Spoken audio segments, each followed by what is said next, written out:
Salam and hello ladies. Today we're going to talk about something that doesn't get enough attention, and that's vaginal health. There are so many things we could cover, and trust me, we will. But today I want to start with the essentials, the things you need to be doing, the non-negotiables, if you will, because here's the thing, your vaginal health starts changing as early as 35 years young.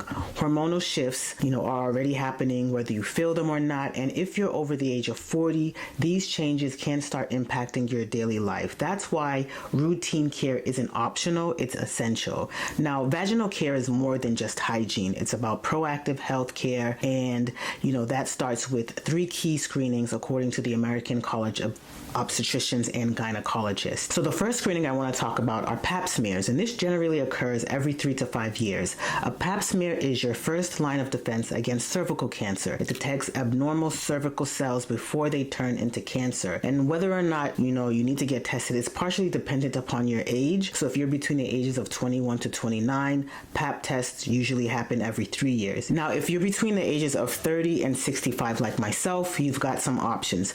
The first is to get a pap smear plus an HPV or a human papillomavirus test every 5 years, or you can get a pap test alone every 3 years, or you can get an HPV test alone every 5 years.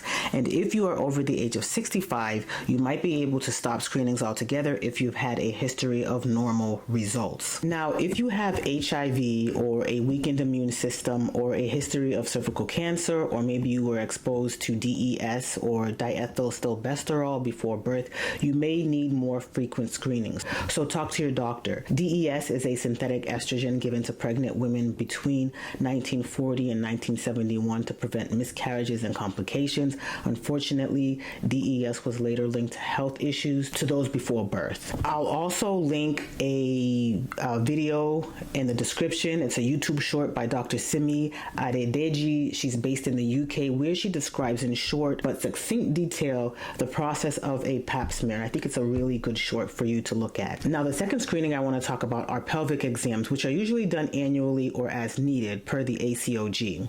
A pelvic exam isn't just about discomfort in the doctor's office. I don't want you to dread the pelvic exam. It's actually about catching some issues early. So the exam that usually checks for infections, ovarian cysts, fibroids, and other conditions that could be affecting your health without you even realizing it.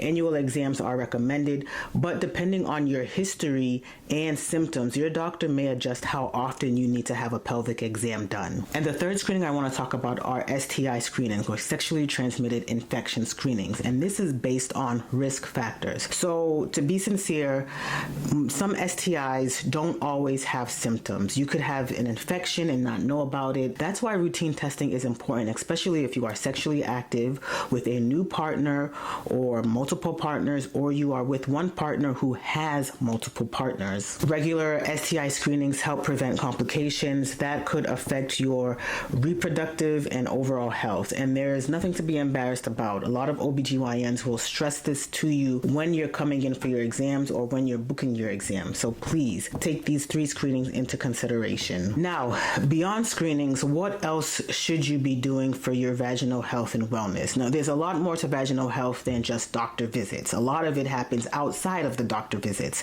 Here are a few key things that I want you to keep on your radar, because I will be discussing them, and that includes hydration and vaginal moisturizers and lubricants that help keep tissues healthy and comfortable. Number 2 is pH balanced hygiene products. Harsh soaps and fragrances don't need to be in your product line at all. Number 3, I want you to consider increasing healthy fats and phytoestrogens into your diet.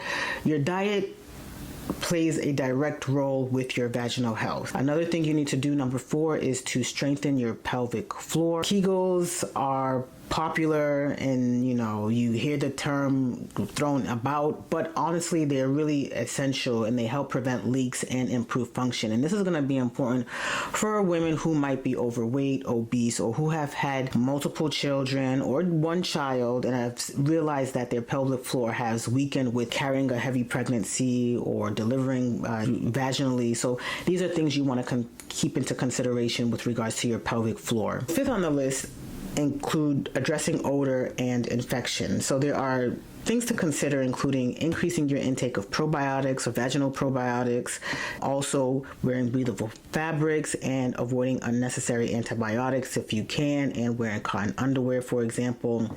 And then 6 on the list, something for some of you women to consider, is vaginal hormone therapy or local hormonal therapy for the vagina, especially if you're experiencing dryness or discomfort.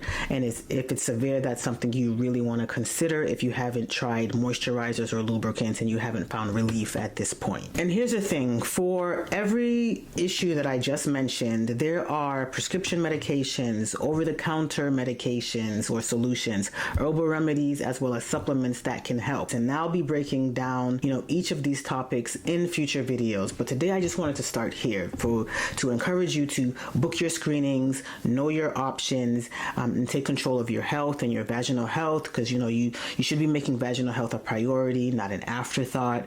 I know many of you are, and I encourage you to keep doing that. I do hope this video has been beneficial. If you have a specific topic you want me to dive into, leave them in the comments below and I will definitely dive into it. I do thank you for watching, and I shall see you in the next video. Take care. Bye.